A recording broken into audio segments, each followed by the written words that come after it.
बहुत साल पहले की बात है।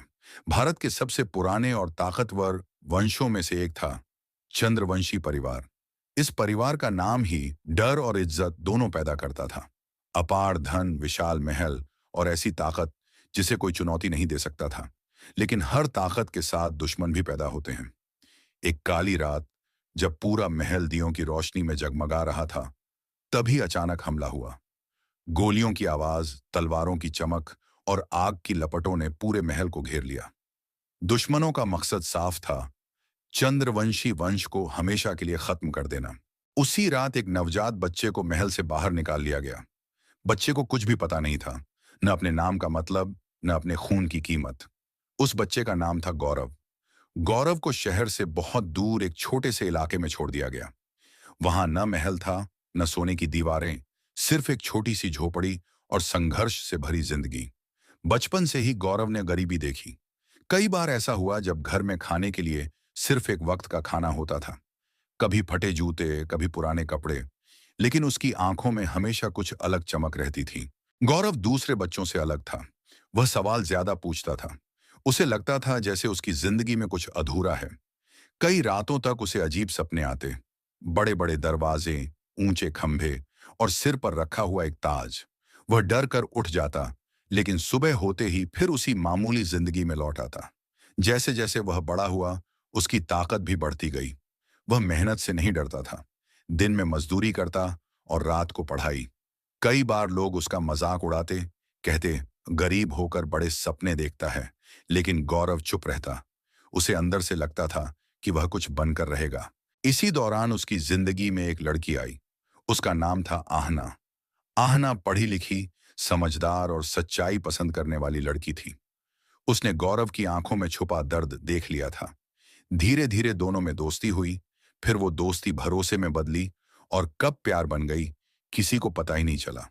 आहना अक्सर कहती, गौरव, तुम जैसे दिखते हो वैसे हो नहीं, तुम्हारे अंदर कुछ बहुत बड़ा छुपा है।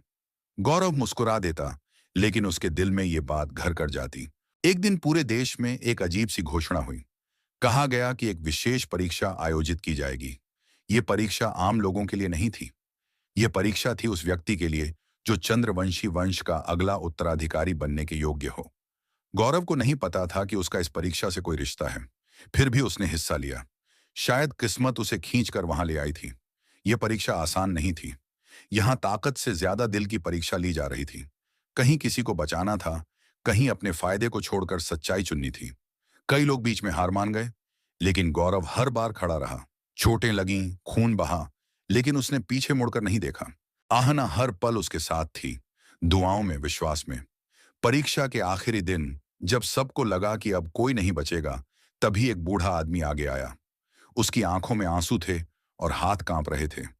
उसने सबके सामने वो सच बता दिया जिसे सालों से छुपाया गया था। उसने कहा, यही लड़का, यही गौरव, चंद्रवंशी वंश का असली उत्तराधिकारी है। पूरा सभागार सन्न रह गया। गौरव खुद को पहचान नहीं पा रहा था। उसकी पूरी जिंदगी उसकी आंखों के सामने घूम गई। गरीबी, संघर्ष, दर्द। लेकिन सच के सामने सबसे बड़ा तूफान अभी बाकी था। जिन दुश्मनों ने सालों पहले चंद्रवंशी परिवार को खत्म किया था, वे फिर लौट आए। उन्हें पता चल गया था कि वारिस जिंदा है। इस बार युद्ध और भी भयानक था, लेकिन अब गौरव अकेला नहीं था। उसके पास उसका सच था, उसका हक था। तलवारें टकराईं, आग लगी, लेकिन इस बार डर गौरव की आंखों में नहीं था। उसने अपने माता पिता की मौत का हिसाब चुकाया और चंद्रवंशी वंश की इज्जत वापस लाई। अंत में जब उसके सिर पर ताज रखा गया, तो पूरे दरबार ने झुककर उसे स्वीकार किया। लेकिन गौरव ने कहा, मैं राजा जरूर हूं, लेकिन मैं कभी अपनी जड़ों को नहीं भूलूंगा। मैं हमेशा एक आम इंसान की तरह सोचूंगा। आहना उसकी जिंदगी की साथी बनी, उसकी ताकत और उसका सहारा। और इस तरह एक गरीब लड़का, जिसे दुनिया ने मामूली समझा, इतिहास में एक महान राजा बन गया।